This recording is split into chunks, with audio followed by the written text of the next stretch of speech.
Exam रथ के सभी सदस्यों को नमस्कार। अगर आप अब तक एग्जाम रथ चैनल को सब्सक्राइब नहीं किए हैं तो आप इसे सब्सक्राइब कर लीजिए और शेयर कर दीजिए। और आइए हम आज शुरू करते हैं विज्ञान की शाखाएं। इसके पहले की वीडियो में हमने चर्चा किया था सामान्य विज्ञान का और विज्ञान के वर्गीकरण पर हमने चर्चा किया था।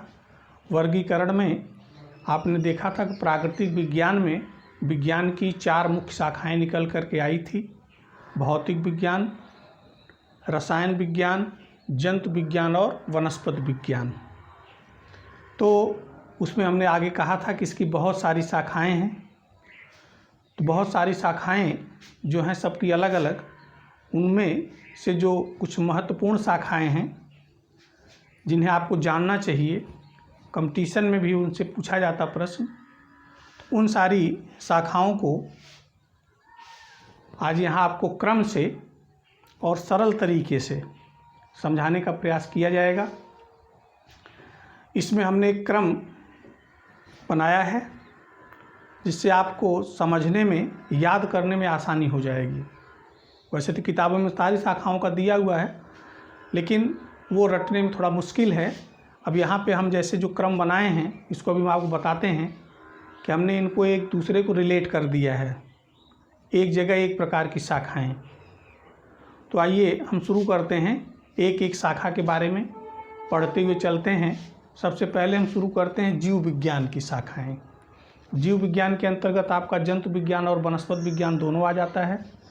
इसमें बहुत सारी शाखाएं ऐसी हैं जो दोनों में कॉमन हैं। ठीक, वो जीव विज्ञान के अंतर्गत आ गया तो दोनों में आ गया। अब बाद में थोड़ा कुछ शाखाएं ऐसी हो जाएंगी जो केवल जंतुओं के लिए हैं, कुछ ऐसी हो जाएंगी जो केवल वनस्पतियों के लिए हैं, लेकिन कुछ कॉमन हैं। इसमें दोनों को हम आपके सामने यहाँ पर जो सारणी है, इसको हम आपको बताने का प्रयास करते हैं। देखिए, सबसे पहली जो शाखा है वो है मार्फोलॉजी। क्या है? मार्फोलॉजी। मार्फोलॉजी जीव विज्ञान की वह शाखा है जिसमें हम बाह्य आकार का, किसी भी सजीव का, चाहे वो जंतु हो चाहे वनस्पति हो, दोनों के बाह्य आकार का, बाह्य संरचना का अध्ययन हम करते हैं। तो इसको हम कह सकते हैं कि वह जीव विज्ञान की वह शाखा जिसके अंतर्गत हम सजीवों के बाह्य आकार, चाहे वो जंतु हो चाहे वनस्पति हो, का अध्ययन करते हैं। उसको हम क्या कहते हैं? मार्फोलॉजी या बाह्य आकार की भी कहा जाता है इसको। यहाँ बाह्य आकार आपको समझने के लिए लिख दिया गया है कि आप इससे मार्फोलॉजी माने बाह्य आकार माने सजीव और ये जो जंतु और वनस्पति हैं उनके बाह्य आकार का अध्ययन आप इसमें करते हैं। अब बाहर का अध्ययन हमने कर लिया, इसके बाद नंबर आता है अंदर का। तो अंदर का अध्ययन करने के लिए जो दूसरी शाखा है उसको हम कहते हैं एनाटॉमी। क्या नाम इसका? एनाटॉमी। इसको आंतरिक आकार की भी कहा जाता है। तो इसमें हम शरीर के भीतर का क्या स्ट्रक्चर है, शरीर के भीतर की क्या संरचना है, उसका अध्ययन करते हैं। इस शाखा को हम क्या कहते हैं? एनाटॉमी। आप बाहर अध्ययन किए मार्फोलॉजी में, अंदर अध्ययन किए एनाटॉमी में। अब अंदर जो हम अध्ययन करते हैं, जैसे सजीवों के बारे में आप जानते हैं कि सजीव जो होते हैं वो छोटी छोटी इकाइयों से मिल करके बने होते हैं, उनको हम कहते हैं कोशिका। कोशिकाएं मिल करके एक समूह बनाती हैं। उन समूहों को अगर उनका कार्य, संरचना, उत्पत्ति एक समान है उस समूह की कोशिकाओं का, तो उसको हम ऊतक कहते हैं। ऊतक जो होते हैं मिल करके अंग बनाते हैं। अंग जो होते हैं मिल करके अंग तंत्र बनाते हैं, और अंग तंत्र मिल करके एक शरीर का निर्माण करते हैं। ठीक, तब आइए बाहर हम अध्ययन कर लिए, एनाटॉमी में अंदर अध्ययन किए। अब आता है नंबर उसके बाद जो छोटी इकाई होती है वो है ऊतक। क्या है? ऊतक। ऊतक का मतलब कोशिकाओं का ऐसा समूह जिनकी उत्पत्ति, संरचना एवं कार्य एक समान होता है। कोशिकाओं के इस समूह को हम कहते हैं ऊतक। तो ऊतक का अध्ययन करने के लिए जीव विज्ञान में जो शाखा है उसको हम कहते हैं हिस्टोलॉजी या औतकी कहा जाता है इसको, ऊतक विज्ञान। तो हिस्टोलॉजी या औतकी, इसमें हम ऊतकों का अध्ययन करते हैं। अब ऊतक से नीचे हम चलते हैं। ऊतक किससे मिलकर के बने होते हैं? ऊतक कोशिकाओं से मिलकर के बने होते हैं। किससे? कोशिकाओं से, तो कोशिकाओं का अध्ययन करने के लिए जीव विज्ञान की जो शाखा है उसको हम कहते हैं साइटोलॉजी। क्या कहते हैं इसको? साइटोलॉजी। जीव विज्ञान की वह शाखा जिसके अंतर्गत हम कोशिकाओं का अध्ययन करते हैं उसको हम कहते हैं साइटोलॉजी। अब कोई भी कोशिका है, कोशिकाएं जैसे अगर उनके विकास के क्रम को देखें, संरचना के आधार पर देखें, तो कोशिकाएं हमको मुख्य रूप से दो प्रकार की दिखाई पड़ती हैं। एक जो होता है प्रोकैरियोटिक, दूसरा होता है यूकैरियोटिक। प्रोकैरियोटिक में केंद्रक नहीं होता है, यूकैरियोटिक में केंद्रक होता है। केंद्रक जो होता है कोशिका के भीतर जो भी क्रियाएं होती हैं उन पर नियंत्रण रखता है, इसलिए बहुत महत्वपूर्ण कोशिकांग होता है। तो उसके अध्ययन के लिए ये आपके समझिए एक प्रकार जेनेटिक्स से जुड़ा हुआ, आगे हम चलेंगे तो डिस्कस करेंगे इस पर। कैरियोलॉजी, केंद्रक के अध्ययन के लिए जीव विज्ञान में एक अलग शाखा बना दी गई जिसको हम कहते हैं केंद्रक विज्ञान या कैरियोलॉजी। ये जीव विज्ञान की वह शाखा है जिसमें हम केंद्रक का अध्ययन करते हैं। तो आप देखिए वाय आकार की, फिर आंतरिक, फिर ऊतक, ऊतक कोशिकाओं से मिला, कोशिका में केंद्रक। ठीक, अब कोशिका के भीतर या आपके शरीर के भीतर विभिन्न प्रकार की जैविक क्रियाएं होती हैं जिनको हम उसको जो जैविक क्रियाएं होती हैं उसको मेटाबॉलिज्म कहते हैं। तो विभिन्न प्रकार की क्रियाएं जैसे पाचन है, श्वसन है, परिसंचरण है, हाँ उत्सर्जन है, पौधों की बात करें प्रकाश संश्लेषण है, तो बहुत सारी क्रियाएं जो चलती हैं उनके अध्ययन के लिए या कोशिका के भीतर भी जो होता है उनमें भी वो भी क्रियाएं हैं। ठीक, तो लेकिन अभी यहाँ पे हम फिजियोलॉजी की बात कर रहे हैं, तो शरीर क्रिया विज्ञान नाम इसका है। शरीर के भीतर जो क्रियाएं हो रही हैं, जो जैविक क्रियाएं होती हैं उनको हम क्या कहते हैं? ये मेटाबॉलिज्म। तो इनका अध्ययन हम किस में करते हैं? फिजियोलॉजी में। इसको हम हिंदी में कहते हैं शरीर क्रिया विज्ञान। तो जीव विज्ञान की वह शाखा जिसके अंतर्गत हम शरीर के भीतर होने वाली विभिन्न क्रियाओं का अध्ययन करते हैं उसको हम कहते हैं फिजियोलॉजी। इसके बाद हम और चलते हैं आगे, तो एक बहुत महत्वपूर्ण शाखा है जिसको हम कहते हैं जेनेटिक्स। बहुत महत्वपूर्ण है ये, जिसको हिंदी में कहा जाता है आनुवंशिकी। ये क्या है? ये जीव विज्ञान की वह शाखा है जिसमें हम आनुवंशिक लक्षणों का, उनकी वंशागति का तथा उनकी वंशागति का अध्ययन करते हैं। उसको हम क्या कहते हैं? आनुवंशिकी। आप लक्षण सजीव में पाए जाते हैं, अभी जब हम आगे चर्चा करेंगे तो बताएंगे कि लक्षण सजीव में दो प्रकार के होते हैं। कुछ आनुवंशिक लक्षण होते हैं, कुछ उपार्जित लक्षण होते हैं। तो आनुवंशिक लक्षणों का अध्ययन हम इसमें करते हैं। आनुवंशिक लक्षण का मतलब जो माता पिता से संतानों में पहुंचते हैं उनको हम आनुवंशिक लक्षण कहते हैं। ठीक, तो जब आनुवंशिकी पढ़ाएं तो वहाँ डिटेल इसका किया जाएगा। तो ये एक अलग से शाखा बना दी गई जिसको हम क्या कहते हैं? आनुवंशिकी। कभी कभी हम कन्फ्यूजन में आ जाते हैं, हेरिडिटी शब्द प्रयोग किया जाता है तो वो आनुवंशिकी के लिए नहीं है, उसका मतलब होता है आनुवंशिकता। मतलब आनुवंशिक लक्षणों का एक पीढ़ी से दूसरी पीढ़ी में जाने की जो क्रिया है वो कहलाती है हेरिडिटी या आनुवंशिकता। और यह जो है एक विज्ञान की शाखा है। जेनेटिक्स क्या है? ये विज्ञान की शाखा है जिसमें हम उनका अध्ययन करते हैं। ये हो गया। अब इसके बाद आइए हम देखते हैं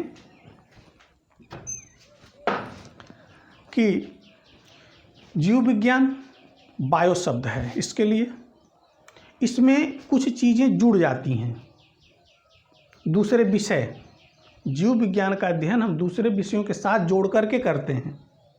ठीक, तो उनके लिए क्या हो जाता है? देखिए बहुत सरल तरीके से हमने इसको एक जगह कर लिया है, आपको बता दे रहे हैं कि दो विषय मिल करके, दो विषयों के संयोजन से एक शाखा बनती है। अलग अलग शाखाएं हैं। देखिए यहाँ जैसे देखते हैं बायो एक शब्द और टेक्नोलॉजी। टेक्नोलॉजी का मतलब होता है तकनीक। तकनीक आप जानते हैं कि जब विज्ञान के नियमों और सिद्धांतों का उपयोग हम तकनीक के रूप में, यानी उससे हम किसी जैसे दैनिक जीवन में उपयोग के लिए कोई चीज़ बनाते हैं तो उसमें हम तकनीक का प्रयोग करते हैं।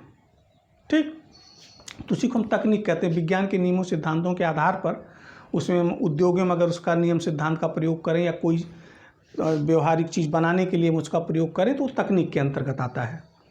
ठीक, प्रौद्योगिकी जिसको कहते हैं। तो बायो माने जीव विज्ञान के नियम सिद्धांत जो हैं अगर उनको हम मिला करके आगे बढ़ें तब इसको हम क्या कहेंगे? बायोटेक्नोलॉजी कहेंगे। तो इसके अंतर्गत हम क्या करते हैं, विभिन्न प्रकार के, अभी जब आपको हम पढ़ाएंगे, बायोटेक्नोलॉजी में अलग से पढ़ाया जाएगा, तो बायोटेक्नोलॉजी में आपको बताया जाएगा कि विभिन्न प्रकार की, आप देखते हैं आजकल हाइब्रिड फसलें आ रही हैं, ठीक, तो क्या है, सब बायोटेक्नोलॉजी के अंतर्गत विभिन्न प्रकार से उसमें जो नियम सिद्धांत उसके हैं उनका उपयोग करके हम नए नए प्रकार के बीज उत्पन्न करते हैं। तो ये बायोटेक्नोलॉजी जीव विज्ञान की वह शाखा जिसके अंतर्गत जीव विज्ञान के नियमों पर आधारित प्रयोग करके, मतलब उनके जो नियम हैं, सिद्धांत हैं, उनका प्रयोग करके हम जब व्यवहारिक जीवन के लिए विभिन्न प्रकार की फसलों का उत्पादन करते हैं, विभिन्न प्रकार के प्रोडक्ट्स तैयार करते हैं, तो इसको हम कहते हैं बायोटेक्नोलॉजी। अगला है बायोकेमिस्ट्री। देखिए, बायो हो गया और केमिस्ट्री हो गया, इसको हम कहते हैं जैव रसायन। इसमें क्या है, आपके शरीर के भीतर विभिन्न प्रकार के रसायन बनते हैं, उसमें जैसे हार्मोन्स हो गए, एंजाइम्स हो गए, तो इनका अध्ययन करने के लिए वो सब हार्मोन्स और एंजाइम्स क्या हैं, सब रसायन हैं, केमिकल हैं, और वो सजीवों के भीतर बन रहे हैं, तो इसको हम कहेंगे बायोकेमिकल्स। तो इनका अध्ययन करने के लिए जीव विज्ञान में एक अलग शाखा बना दी गई जिसको हम क्या कहते हैं, बायोकेमिस्ट्री। आगे चलेंगे तो भी बढ़ जाएगा।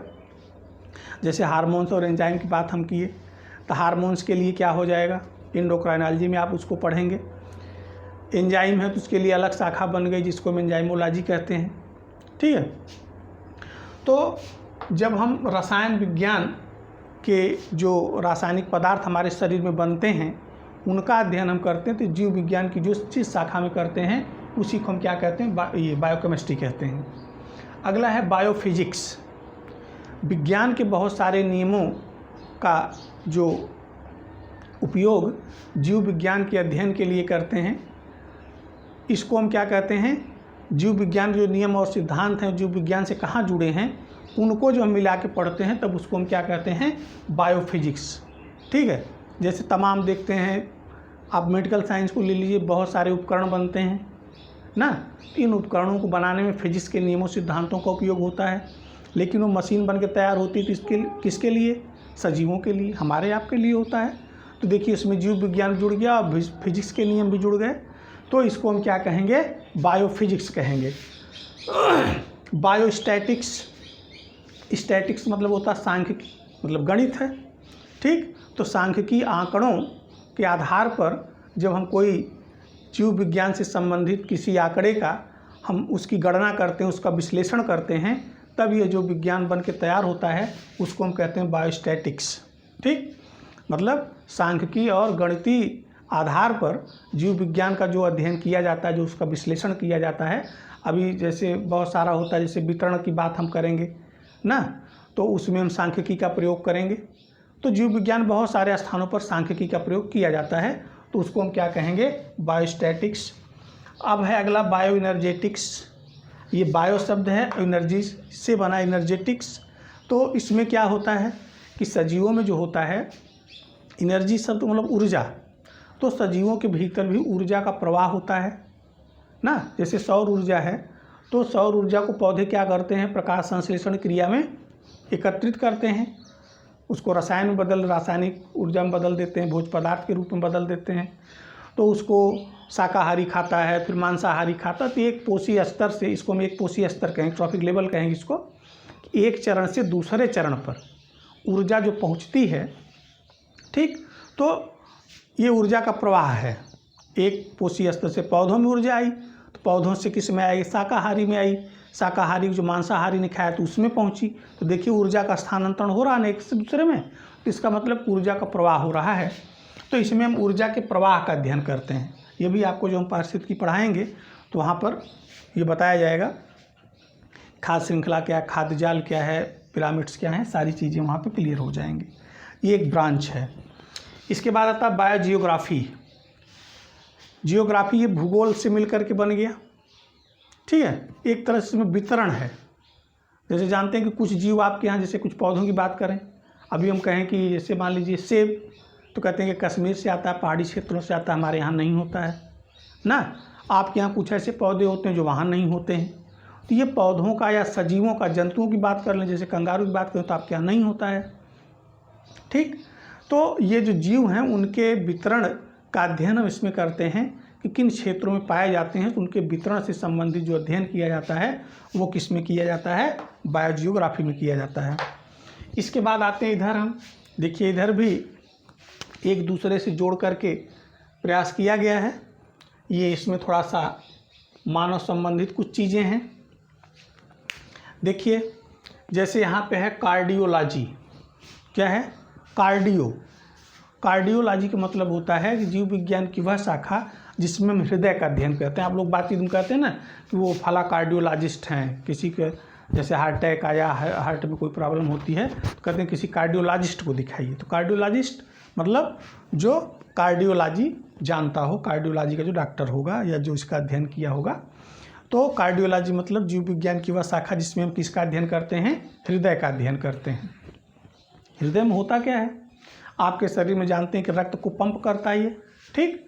तो रक्त को जो पंप करेगा तो नलिकाओं के माध्यम से आपके पूरे शरीर में जाता है। तो अब देखिए बृहद क्षेत्र है, तो यहाँ पे रक्त हृदय के लिए अलग है कार्डियोलॉजी, और वहीं पर रक्त नलिकाओं के अध्ययन के लिए एक अलग शाखा है जिसको हम क्या कहते हैं? एंजियोलॉजी कहते हैं। क्या कहते हैं इसको? एंजियोलॉजी। आप नाम सुने होंगे कि फला का एंजियोग्राफी कराना पड़ेगा या उनका एंजियोप्लास्टी हुआ ना, तो ये शब्द मिलते जुलते हैं, आप कन्फ्यूजन मत पैदा करिए। Angiography, angioplasty, angiology. एंजियोलॉजी विज्ञान की वह शाखा है जिसमें हम रक्त नलिकाओं का अध्ययन करते हैं। एंजियोग्राफी जो होता है, अगर रक्त नलिकाओं में कहीं ब्लॉकेज है तो उसका पता लगाने के लिए हम जो जांच करवाते हैं उसको हम कहते हैं एंजियोग्राफी। और जहाँ पे ब्लॉकेज मिला उस ब्लॉकेज को हटाने के लिए उसमें हम क्या करते हैं? ऑपरेशन करके पता आप सुने होंगे कि उसमें रिंग लगा दिया गया है, ठीक है? तो वो रिंग लगा देने की प्रक्रिया जो होती है उसको हम कहते हैं एंजियोप्लास्टी। शब्द मिलते जुलते हैं लेकिन अंतर है।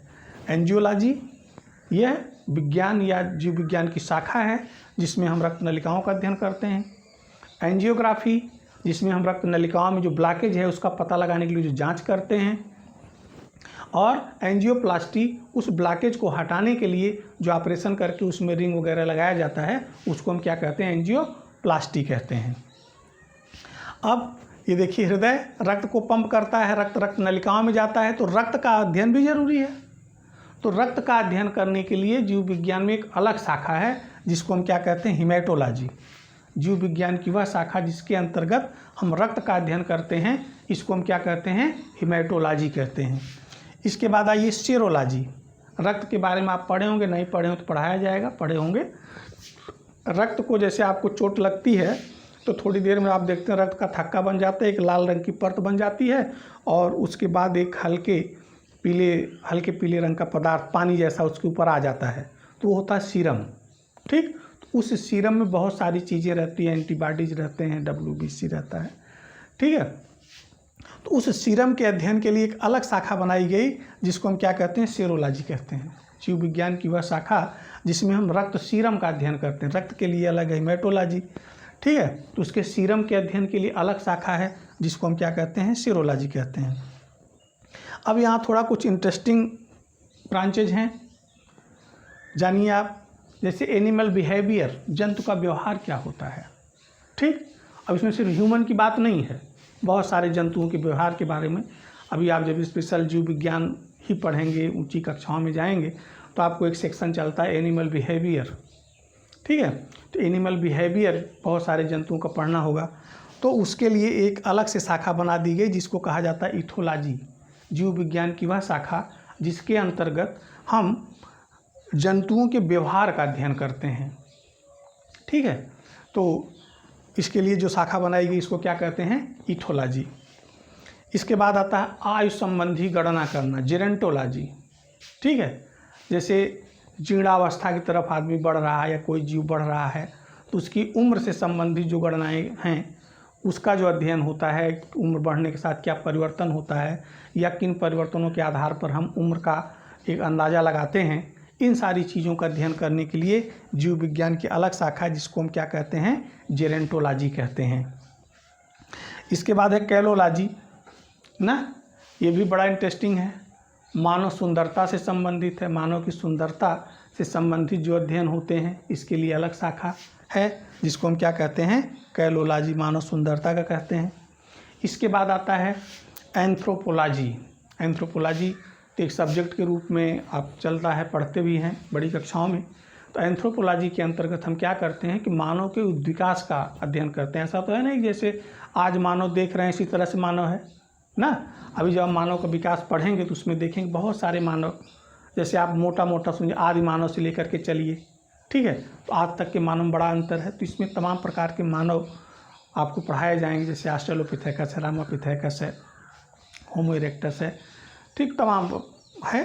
तो इसमें मानव का जो विकास हुआ किन किन चरणों में, किन किन कालों में कैसा मानव हुआ करता था, क्रोमैग्नन मानव कैसा था ना, तो इन सारी चीज़ों के बारे में अध्ययन हम जो करते हैं वो एंथ्रोपोलॉजी में करते हैं।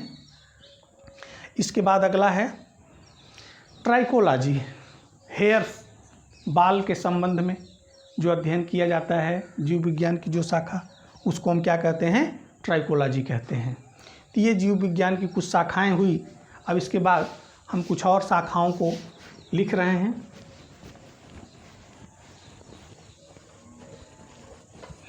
अब एक एक शब्द में हम उसको लिखते हैं, उसके बारे में बोलते चलते हैं, ठीक है। जैसे आइए पहले मानव शरीर से संबंधित ही विभिन्न शाखाओं के बारे में देख लेते हैं। मानव शरीर, ठीक है, जैसे कार्डियोलॉजी आप पढ़ लिए, ठीक है। यहाँ पे अब है एम्ब्रियोलॉजी। क्या है,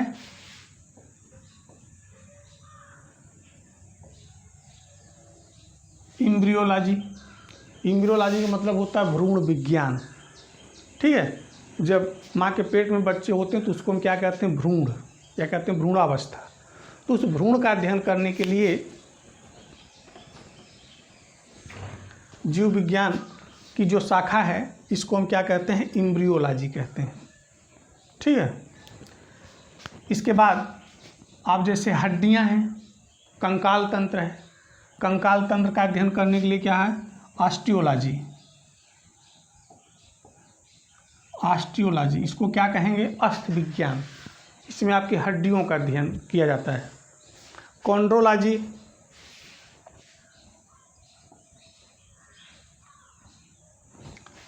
हड्डियों से मिलती जुलती भी एक संरचना आपके शरीर में होती है जिसको हम क्या कहते हैं, उपास्थि कहते हैं या कार्टिलेज कहते हैं। ये थोड़ा लचीली होती हैं, ठीक है। जैसे यहाँ पे हड्डी आप देखेंगे लचीली है, या ये देखेंगे यहाँ पे लचीली है, ये, हाँ।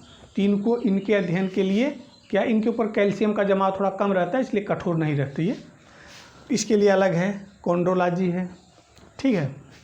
यूरोलॉजी,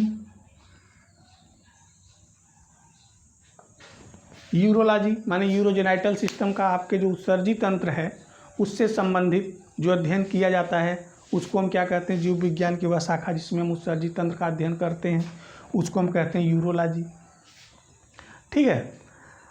और अगला है नेफ्रोलॉजी, इसी से मिलता जुलता है, देख लेते हैं। नेफ्रोलॉजी, इसमें मुख्य रूप से हम किडनी का अध्ययन करते हैं, गुर्दा। किडनी जो होती है छोटी छोटी नलिकाओं से मिलकर के बनी होती, पतली पतली, उन नलिकाओं को हम कहते हैं नेफ्रॉन, ठीक है। नेफ्रॉन को जो है उत्सर्जी तंत्र की इकाई कहा जाता है। तो किडनी का निर्माण नेफ्रॉन से होता है, तो उनके अध्ययन के लिए क्या बन गया, एक अलग से शाखा नेफ्रोलॉजी, ठीक है। नाम से मिलती जुलती एक दूसरी शाखा न्यूरोलॉजी।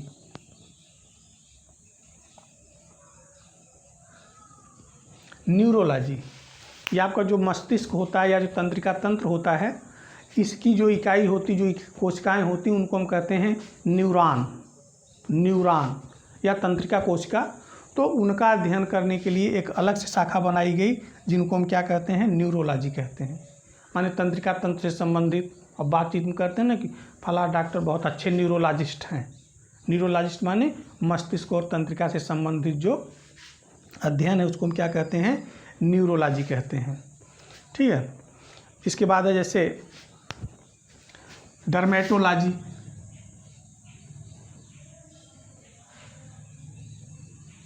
डर्मिस त्वचा, ठीक है। तो जीव विज्ञान की एक शाखा है जिसके अंतर्गत क्या करते हैं, हम सिर्फ त्वचा का अध्ययन करते हैं, उसको हम क्या कहेंगे, डर्मोलॉजी कहेंगे, ठीक है। डेंटोलॉजी केवल दांत का अध्ययन करेंगे, डेंटोलॉजी ये क्या है, इसमें हम केवल दांत का अध्ययन करते हैं उसको हम कहेंगे डेंटोलॉजी। ठीक है।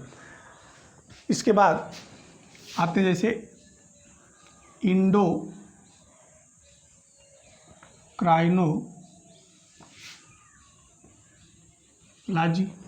अंतःस्रावी विज्ञान। आपके शरीर में विभिन्न प्रकार की ग्रंथियां हैं, उन ग्रंथियों का अध्ययन, उनसे निकलने वाले हार्मोन्स का अध्ययन जो होता है वो जीव विज्ञान की अलग शाखा है, इसको हम क्या कहते हैं, एंडोक्राइनोलॉजी। ठीक है। हार्मोन्स और ग्रंथियों से संबंधित जो भी अध्ययन है वो एंडोक्राइनोलॉजी के भीतर किया जाता है। आँख से संबंधित अगर हम अध्ययन करते हैं तो इसको क्या कहते हैं, ऑप्थेल्मोलॉजी। ऑप्थेल्मोलॉजी,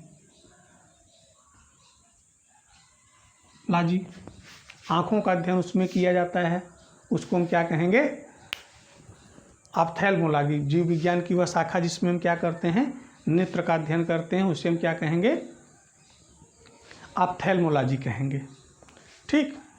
तो इस प्रकार जीव विज्ञान की बहुत सारी शाखाएं हैं। अब कुछ ऐसी, ये तो एक तरह से आप जानते भी होंगे। अब इसके बाद ये मानव शरीर से संबंधित हो गया और थोड़ा इधर उधर होगा। अब कुछ ऐसी शाखाएं हैं जो हमारे पर्यावरण से संबंधित हैं। अब पर्यावरण का मतलब होता है कि हमारे चारों तरफ जो कुछ भी हमारा पर्यावरण है, ठीक, चाहे वो सजीव हो चाहे निर्जीव हो, अगर उससे हम प्रभावित हो रहे हैं या हमसे वो प्रभावित हो रहा है तो हमारे पर्यावरण के अंतर्गत आएगा। तो पर्यावरण पर ज़्यादा डिटेल डिस्कस होगा जब एनवायरनमेंट पढ़ेंगे।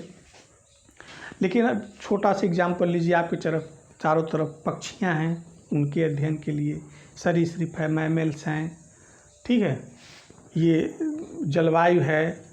इसके बाद थोड़ा इसको हम अप्लाइड कर लेते हैं। अप्लाइड का मतलब कि इसको अपने जैसे लाभ के लिए हम बहुत सारी जो योजनाएं बनाते हैं, तो उनके लिए भी अलग से शाखा है।